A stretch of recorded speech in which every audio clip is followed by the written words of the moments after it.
Joined live by one of the key senators on the crossbench, Pauline Hanson from One Nation. Thank you for your time, Pauline. Oh, my pleasure, thanks. Now, if we just hit on what Eliza was talking about there before we get into your dairy industry move, there's been a lot of discussion around whether we should be bringing, in particular, the women stuck in Syria back, the ones who were perhaps coerced by the men in their lives to go there and have children.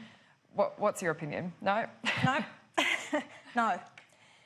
And the response that I've had from people on my Facebook page, they don't want them. Australians don't want them back in the country. They don't trust them, they don't believe them, they've been tied up in this ideology, and the kids that they've got, general feeling, no. Sorry, you made your bed and you sleep, and everyone has choices in life.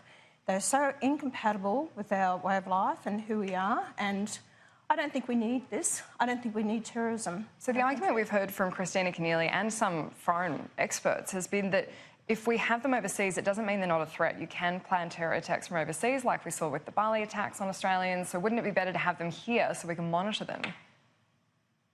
No. Not interested. And then what's the cost? Cost of the taxpayer? They wear the full burqa all the time. You tell me the employment prospects of those people so that they actually come here, they're on the welfare for the rest of their life, and we're supporting them. Then the cost of actually keeping an eye on them, the cost involved with that. No, even the UK is now looking at, no, they don't want those foreign fighters back in the countries. Other countries are saying, we don't want them back. It sends a clear message to other people. You want to go out there and have this hatred towards Western society and this ideology, we're not going to just turn around and say, oh, come on back down to Australia, we're going to look after you. Sorry, no, I won't. So, no guessing where you stand on that one. If we move on to your push for dairy farmers, you want a deregulation of milk prices to help farmers in particular as opposed to the farm gates? All right, what we need to do, I've got a private members bill being drawn up at the moment. Hopefully I can introduce it tomorrow. In the interim, what we need is a code of conduct for the dairy industry so the processors in drawing up contracts with the farmers get a fair price for their milk and they're not being done over by the processors. Deregulation of the dairy industry, which happened in 2000, has seen the demise of the dairy industry. We've lost a lot from Queensland, 1,500 down to 380. You've got, in New South Wales, 18,000 down to 600 dairy farmers. We've seen it happen right across the country, bar Victoria. Now, my concern now is, and the pennies drop with me, I'm getting pushback from Senator Mackenzie about the Code of Conduct. Last year when I put it on the floor of Parliament, notice of motion, what we should be doing, because the ACCC has said there should be a code of conduct and how to deal with the dairy industry.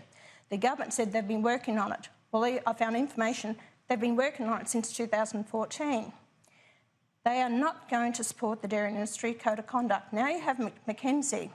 Guess where she comes from? Victoria. Victoria doesn't want the code of conduct. Victoria actually exports milk to the rest of the state and it costs Queensland 20 cents a litre for the extra milk up there. So we're seeing dairy farmers go under. So my question is, has Mackenzie got a conflict of interest protecting her state, her election at the next election to support the farmers in Victoria that have never reduced in numbers? They've got over 1 million head of cattle down there.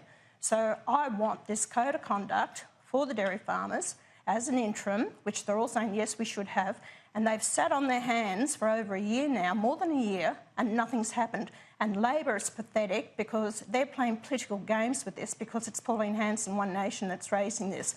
Get out and do the job for the people in this country because dairy farmers are going under, they're losing their properties, their homes, their livelihoods, and we're losing a dairy industry because at the height we had 12 billion litres and now production this year has been 8.8 billion.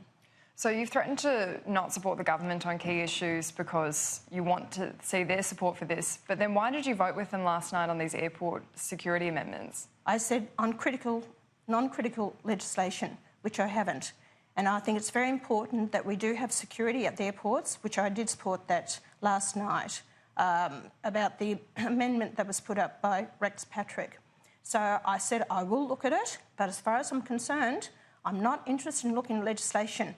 This is important. I've got people here that through suicide, they're going under. It's an industry that we have to... I've got to take a stand with this. The government's not doing anything about it. The National Party have done absolutely nothing about it. The Labor all talk, no action. They're all, full of BS as far as I'm concerned. Do something about it. I'm sick of hearing that we're giving money there.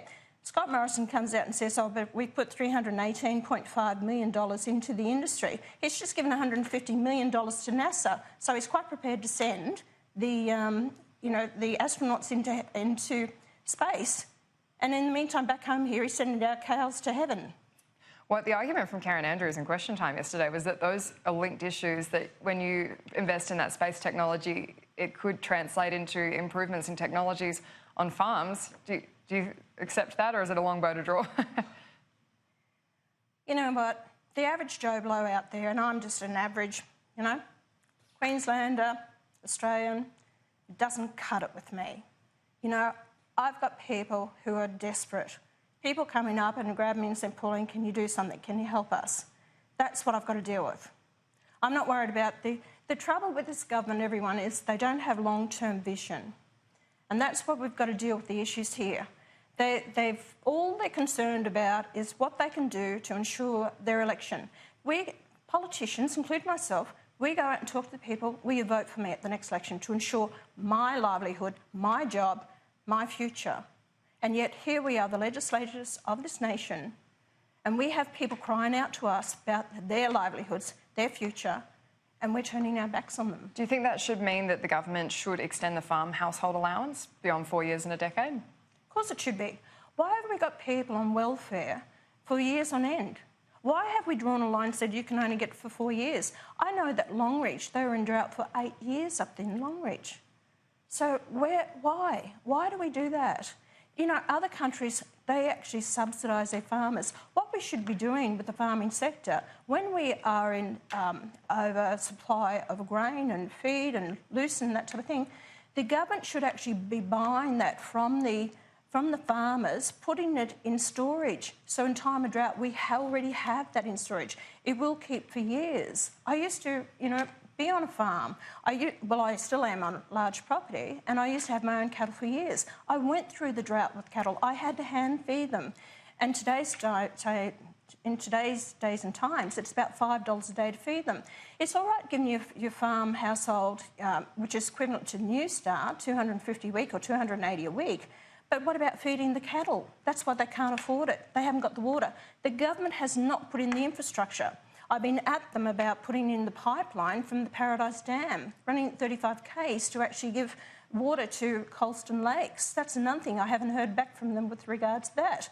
I encouraged the government to put in the pipeline from in Townsville, which they did do. So is this these issues that you're having with the dairy farmers and then their response to drought, is this all making you much less likely to really support the government in future? No, I will always support, as I said, look at legislation and what's viable.